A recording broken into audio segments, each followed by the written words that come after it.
The roadmap for negotiations. Already next week, another round of peace talks at the negotiators' level is scheduled. It is supposed to take place in Florida. But what happens next? What actions and deadlines should we expect? We'll discuss this with our special correspondent from the United States, Dmytro Anopchenko. He is live from Washington. Dmytro, hello, and we're waiting for details from you. You probably noticed that in one of the official statements it was mentioned that February would be the month of diplomacy. And now we see that this wasn't just a catchphrase, but that February really does seem to be turning into a month of diplomacy. Because next week and the week after that, there will be just a huge number of negotiations about Ukraine, about Iran, and about the Gaza Strip. And for the first time, Trump is gathering his alternative to the United Nations, a meeting of his Council for Peace. All of this is already being actively prepared. I'll explain everything in detail now. First of all, regarding Ukraine's victories. I'll ask our directors now. Let me remind you what Witkov's private golf club, which he owns, looks like. It's located in Hallandale Beach, Florida. That is the precise location where next week he is supposed to convene and host another round of negotiations. According to reports from various diplomatic circles, they plan to discuss not only the specific terms. Peace is the main topic as always, but also the possibility of organizing a trilateral meeting between Trump, Zelensky and Putin. So that all these conditions being discussed by the negotiators could simply be discussed directly by the leaders themselves. The problem is that the negotiators are doing everything they can, but from the Russian side, they constantly hear, "We have heard you, we have noted your position, but we cannot take any responsibility, we have to pass all this on." As they say, pass it up the chain, pass it to the Kremlin, and this really slows down the process. Everyone understands that in Russia everything is decided by just one person, Putin, so it makes sense to at least try to talk to him directly in the presence of Trump. To talk in particular about Donbas, because as far as I hear, this is the biggest issue currently dividing the two sides.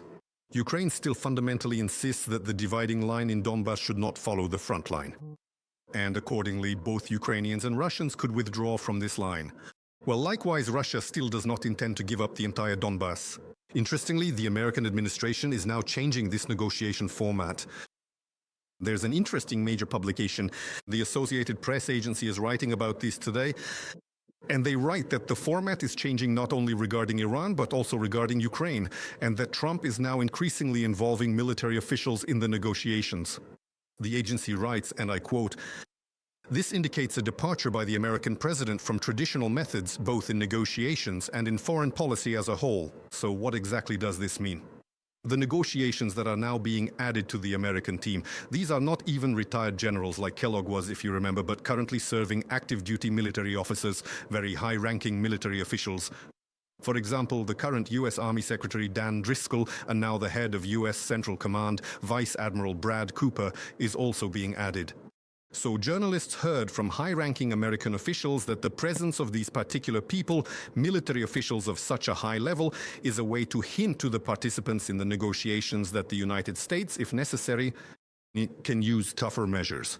That's the end of the quote, but I'll add from myself that in principle I would like the United States to be tough. Driscoll was already in Abu Dhabi during the previous round of negotiations. Now you will see a picture of how it all happened. And so the Associated Press describes his role as a mediator between the Ukrainian delegation and representatives of the Trump administration, Witkov and Kushner. Well, that's an interesting position, an interesting thought. And besides him, another military official is involved, the head of the U.S. European Command, Alexis Grinkowicz. Interestingly, he was also assigned the so-called Russian direction, meaning his current task is to restore dialogue between the military of the United States and Russia. And it's also very interesting that, according to diplomatic sources regarding the trilateral summit, so far the timing or location of the meeting hasn't been discussed at all. It's still an open question. However, the Emirates are offering and would very much like to host this summit if and when it happens. And a huge advantage of Abu Dhabi is that, unlike other places where preparing such a summit in terms of security can take 7 or even 10 days, but right now it's time to schedule something. For now, no. The Emirates are ready to provide both the venue and security measures literally within 2 to 3 days. Again, that's if a date is set, if there is agreement, and if such a need arises. And at the same time, here in Washington, preparations have begun for the first meeting of Trump's Peace Council. It is already being led with possible sanctions noted. The summit has both a date and a location, February 19th. And you know, this is a unique venue that has never been used for such high-level summits before. I'll also ask our directors. Right now, they'll show you this truly massive building, which is located right in the very heart of Washington, D.C., literally within the rings of major historic sites, just 2 short blocks from the White House. It's a huge and impressive building known as the United States Institute of Peace. In fact, now it's called the Trump American Institute of Peace. The president gave it his own name. I think you'll see it. It's written in huge bold letters right there next to the main building. So the very first meeting is scheduled for the 19th. They want to dedicate it entirely to gas, but also to raise much-needed money for the restoration of essential infrastructure that was destroyed by the heavy fighting. However, for us, this is interesting for 2 reasons. First, because we, on the contrary, will see how this new structure works, this Peace Council. The Americans are already saying that they will not limit themselves to just gas. They want the Peace Council to deal with all wars and all conflicts in the future. The American side has already proposed that the Peace Council under Trump should be one of the guarantors of enforcing and maintaining the ceasefire. But it's worth seeing how this structure actually works. Because, for example, right now, one of the first, or actually the very first, to confirm that he would fly to Washington for this first meeting was, who do you think? Orban. On the other hand, there's a very interesting process on the Russian side because they have not yet confirmed their participation, even though Putin did receive an invitation, which also says a lot. In this, the Russian side wants to use $1 billion from the Russian state funds frozen here in the United States to pay membership dues, and another $1 billion to finance gas restoration. That is, according to the analysts I speak with here in Washington.